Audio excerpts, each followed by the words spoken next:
안녕하세요. 금융아침마입니다. 오늘은 햇살론 승인 사례에 대해서 하나 알려드릴까 합니다. 근데 이분께서 저하고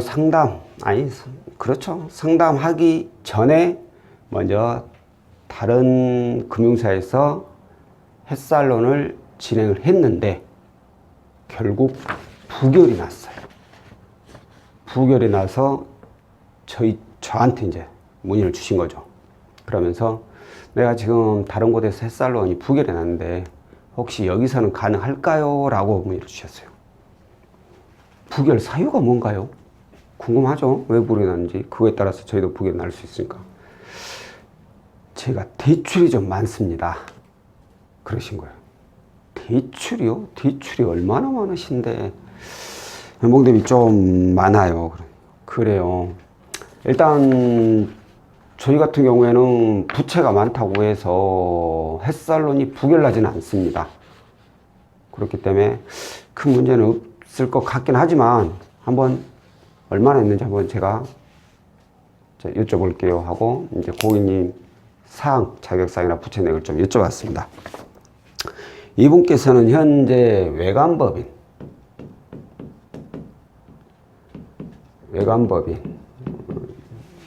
외관법이긴 하지만 대기업 계열사예요. 그러다 보니까 회사가 좀 굉장히 큽니다. 누구나 아는 그런 회사. 외관법인 정규직 직원. 입사일이 2015년 4월. 연봉이 3,200만 원.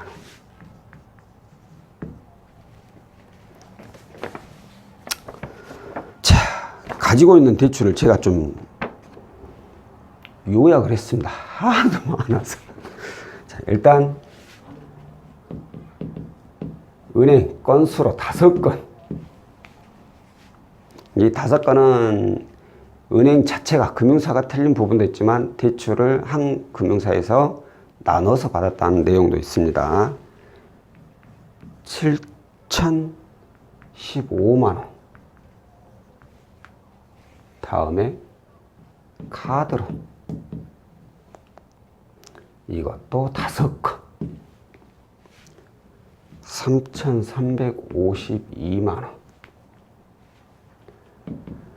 현금 서비스 3건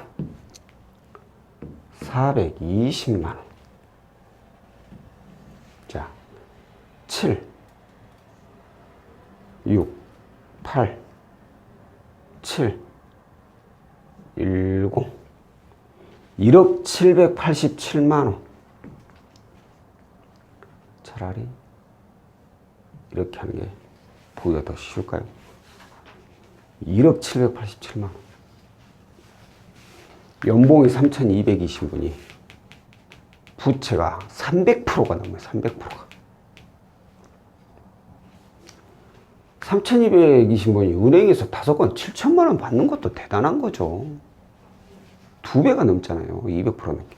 근데 아까도 제가 말씀드렸듯이 회사 자체가 법인이긴 하지만 누구나 알고 있는 대기업 계열사입니다. 아주 큰 회사다 보니까 은행에서 아무래도 제 생각에, 제 판단에는 이 회사하고 협약된 은행이지 않을까. 그렇지 않고서 이렇게 많이 받을 수가 없죠. 아무리 대기업 계열사라고 하더라도 계열사는 계열사일 뿐이에요. 대기업은 아니거든요. 삼성 있죠. 간혹가다 고객님들 그럽니다. 아, 회사 명이 어떻게 됩니까? 아, 저 삼성에 다니고 또 삼성이요? 삼성 정규직 직원이신가요? 이러겠죠. 아니, 그 계열사라고. 삼성 계열사라고.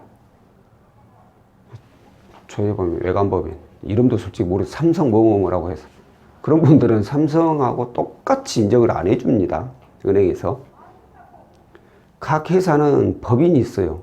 그 법인이 외감인지 일반 법인인지 그걸로 따요. 다만 이제 이렇게 큰 회사인 경우에는 외감이지만 누구나 아는 회사인 경우는 협약은행이 있다면 더 많이 해줘요. 자, 그래서 어찌됐든 은행에서 받으신 것도 굉장히 많이 잘 받았는데 아주 카드가 대단합니다.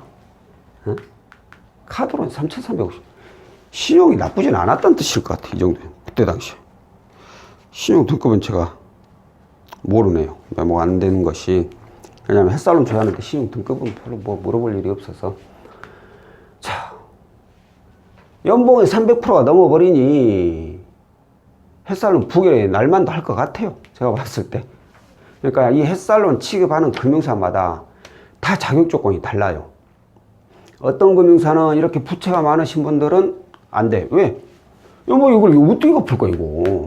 내가 봤을 때 못 갚아요, 이거 절대로. 근데 거기다 햇살론 또 해줘봐요. 연체될 확률이 뭐 눈에 뻔히 보이는데 돈 빌려주겠습니까? 저 사람 돈 빌려줘도 본인은 갖고 싶어 해도 돈이 없어서 못 갚을 게 뻔히 보이는데 빌려줄 수 있겠어요? 안 빌려줘 버립니다. 그래서 과다 채무자 안 해준다고 해버려. 또 어떤 금융사는 연체 기록만 있어도 안 해줘요. 3개월 이내 연체 기록 없으면 햇살은 원래 가능하거든요. 근데 연체 기록이 있다는 것 자체만으로 그냥 아 이분은 금융거래가 안 좋구만 해가지고 안 해줘 버려요. 우리 거 연체하면 어떻게? 그러면서 각각의 금융사가 다들 장단점이 조금씩 있습니다. 여기서 된다고 저기서 되고 저기서 안 된다고 여기서 안 되고 그러진 않아요. 그렇기 때문에 상담을 할 때 자기 사항을 확실하게 자세하게 좀 얘기를 해주셔야 돼요. 물어보는 거에 대해서 숨김없이 아 이거 됐으니까 왜 이렇게 나 이렇게 됐고 그 된지나 봐주세요. 진짜 말 이렇게 하신 분들이 있습니다.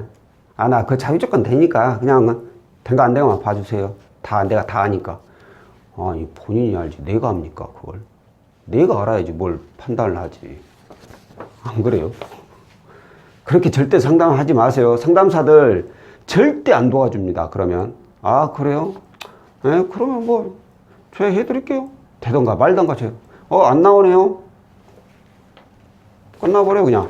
왜 안 나오고 이렇게 안 나온 경우에는 어떻게 하시고 아니면 어느 금융사 가면 가능하실 수도 있고 이런 어드바이스 하나도 못 받아요. 그냥 본인이 더 손해예요. 그러니까 뭐 그렇다고 해서 저희한테 뭐 모든 뭐 아니네. 그냥 서로 간에 존중하면서 대화를 하시고 그러세요. 자, 쓸데없는 얘기했네. 아, 나이가 먹으니까 꼭 이런 꼰대 소리 이런 게 참 큰일이야, 큰일. 야, 안 해야 되는데. 자, 어찌됐든 이 상황에서는 저희하고는 전혀 상관이 없습니다. 그래서 그건 뭐 저희 쪽에서는 비록 부채가 많긴 하지만 충분히 햇살론 가능하실 수 있으니까 저희 한번 해드릴게요. 그렇게 해서 햇살론 조회를 해봤어요. 햇살론 조회를 해보니까 1,100만 원에 9.28%. 내부 연금이 좀 낮다는 얘기죠. 네? 대출이 워낙에 많으니까 등급이 좋을 리가 없죠. 그러다 보니까 자연스럽게 햇살론 내부 등급도 떨어져 가지고 금액은 1,100만 원까지만 가능했고 이 금액을 그냥 이용을 하셨습니다. 솔직히 이 금액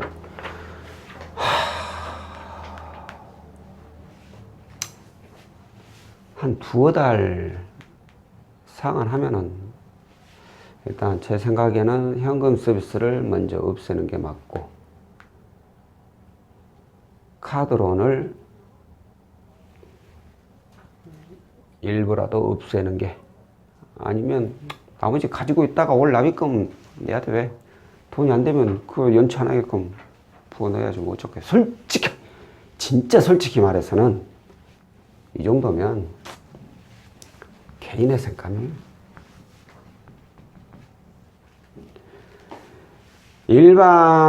제 생각에 일반 직장인들 연봉이 250% 이상이신 분들 있죠. 이분들은 저는 무조건 개인회생 신청하는 게 차라리 더 도움이 된다고 저는 봅니다. 그런데 직업상, 특히나 금융업 쪽이나 이런 쪽에 종사하신 분들은 안 되죠. 신용불량자는 커트가 되어버리니까. 그런 분이 아니라면 신청하고 이 이하는 그러면 신청을 안 해야 되느냐 갚아 나가야 되냐라고 얘기하실 수 있겠지만 상황에 따라서 틀리든지 그분의 직권, 연봉, 부채 내역. 부채 내역이 또 보세요. 이분 만약 이것만 딸랑 있다고 쳐요. 벌써 이것만 해도 200%가 넘어요. 적은 금액이 아니잖아요. 근데 이게 은행권이야. 이자가 낮다는 뜻이죠. 이자가 낮다는 것은 곧 어떻게 해서 상환은 가능하다는 거. 뭐, 나 이것도 아까워. 그냥 해버릴래 하신 분도 있어요. 그냥 차라리 그 돈 나 아낄래요. 그럼 이제 본인이 이제 알아서 결정하시는 거고, 다만 이제 이 정도 이상은 솔직히 저는 무조건이라고 본다는 거죠. 그 이하는 상황에 따라서 신청을 하시는 게 맞고, 아니면 스스로 갚아 나가는 게 맞고. 나중에 이분 또 연락 주셨어요. 이거 있는 거 어떻게 좀 통합이 안 되겠냐고. 방법이 없어요, 방법. 너무 많아요, 채무가. 오늘은 자, 대출이 엄청 많은 과다 대출자에도 햇살론으로 승인난 사례에 대해서 안내해 드렸습니다. 오늘은 여기까지고요. 다음번엔 또 다른 상품으로 찾아뵙도록 하겠습니다. 고맙습니다.